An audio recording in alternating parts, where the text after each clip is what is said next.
Good afternoon as well, everybody. Perhaps for those who don't know me, give shortly a presentation of myself. I'm Raymonda Verdyck, and at this moment, I'm the chairperson of the liberal humanist community of the Flemish community. And before that, I was the head of the public education of the Flemish community. So then you know a bit my background. But what is more important for my speech today is that I was a student here at the Free University of Brussels, and that I had the pleasure, because logic wasn't that easy for me as being a very young student, to have lessons from Leo Apostel.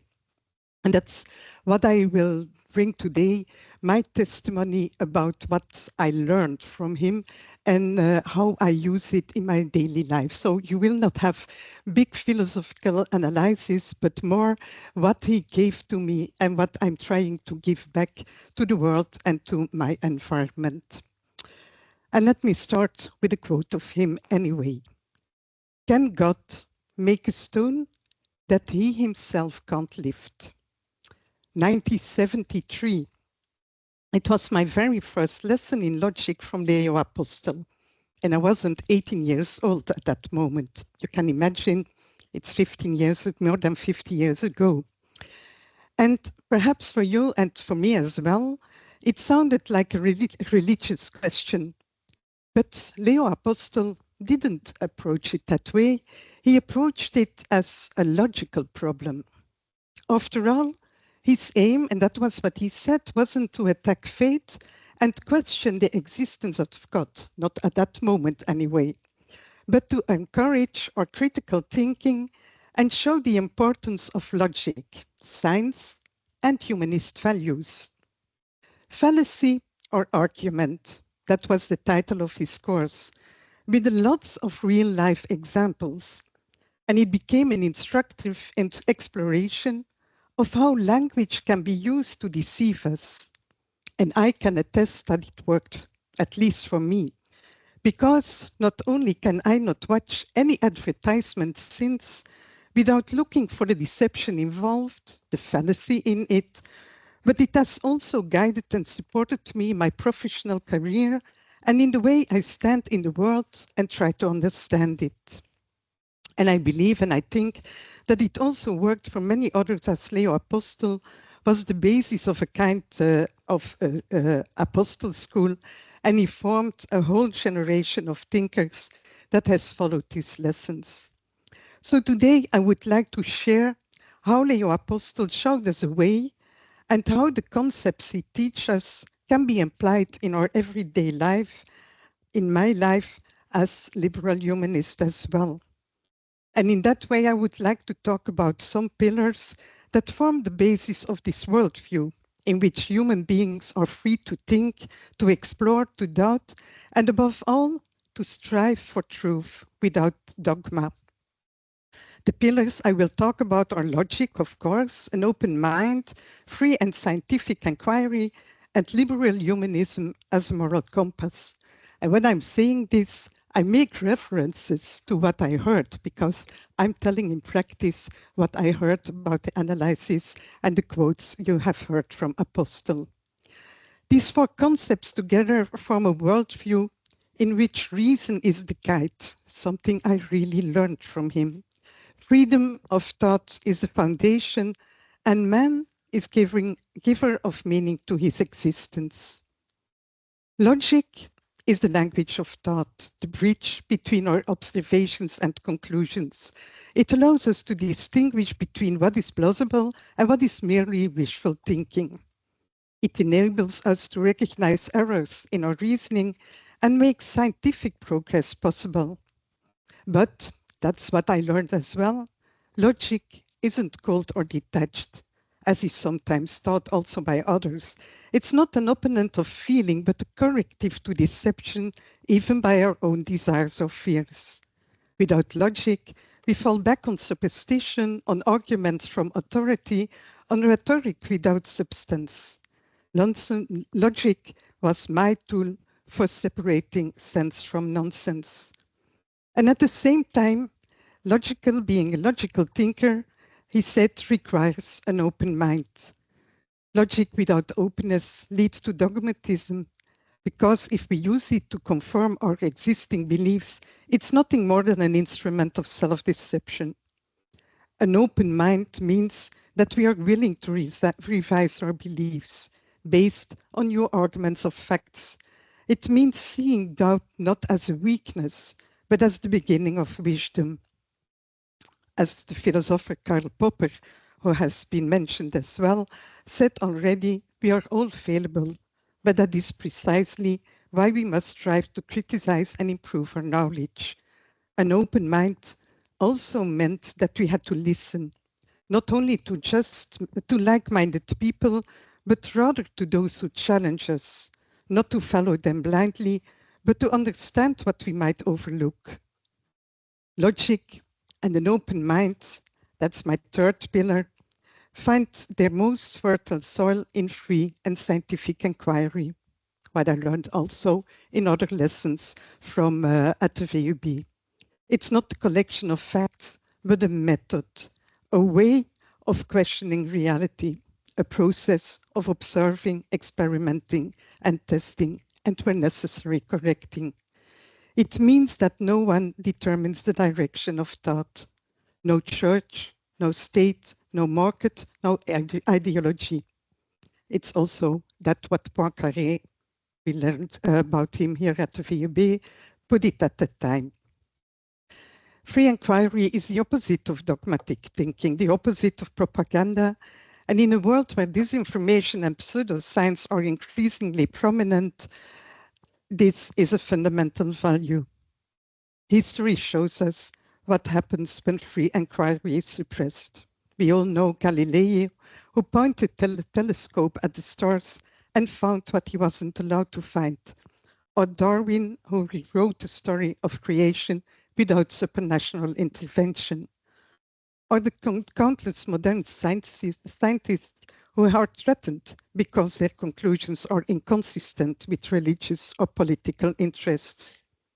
Without freedom of research, no progress, no healing, no technology, no knowledge, only repetition of old stories, often written by those who had power and wanted to keep that power. I learned also that science and free research are fundamental to our democratic society. In a democracy, important decisions are made by citizens and their representatives. Well-informed citizens, therefore, contribute to an open democratic society. Without science, we have no solid foundation on which to decide. Instead, we get voting based on fear of fake news, policies driven by popular slogans instead of hard facts, and a fragile society where people get lost in conspiracy theories. Democracies need science to maintain a shared framework of reality. Otherwise, we talk past each other. And then the discussions deteriorate into what Hannah Arendt once called the breakdown of shared reality. Democracies need science to fulfill their core promises: freedom of and well-being, equal opportunities, security and health. Countries that foster scientific research score high on innovation, on quality of life and crisis resilience. Science creates solutions as well as understanding the risks of technology. Think at AI, genetics or nuclear war, and democracies need therefore to be able to keep up with how the world is changing. Finally, I think there is a deeper connection between democracy and science. They share fundamental values: freedom of thought, critical reflection, transparency, accessibility of knowledge. In authoritarian regimes, you see that science is often suppressed, not because it's not valuable, but because it's dangerous to those in power. I don't have to mention all the countries where that is happening at this moment.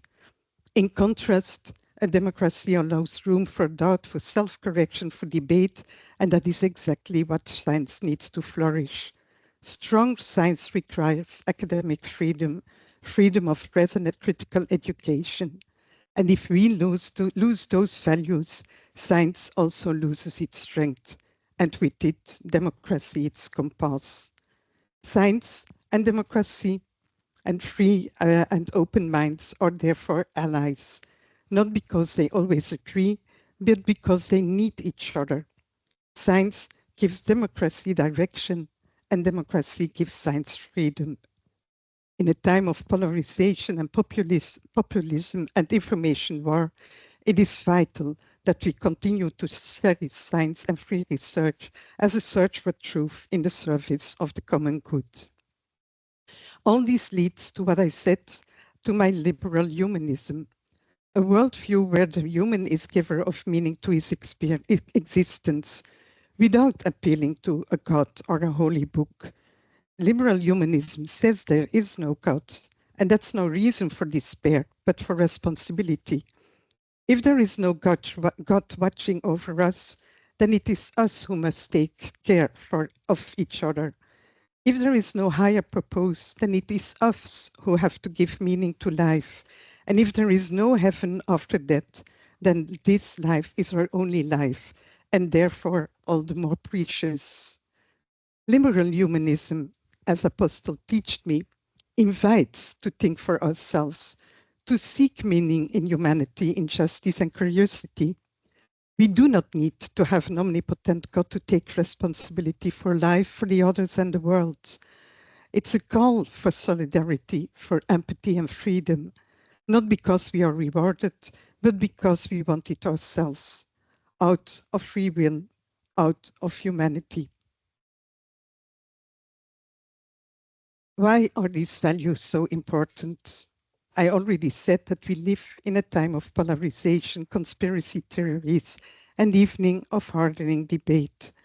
The truth is increasingly difficult to find in a sea of half-truths and lies.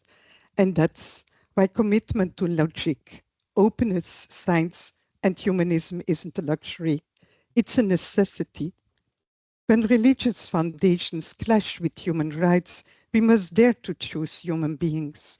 When ideological purity seeks to enslave science, we must choose free knowledge. And when authorities say, don't think, obey, we must say, no, I think for myself. This testimony to honor Leo Apostel shows us also the importance of education. Anyone who looks at education today often gets the impression that it is all about tests and rankings.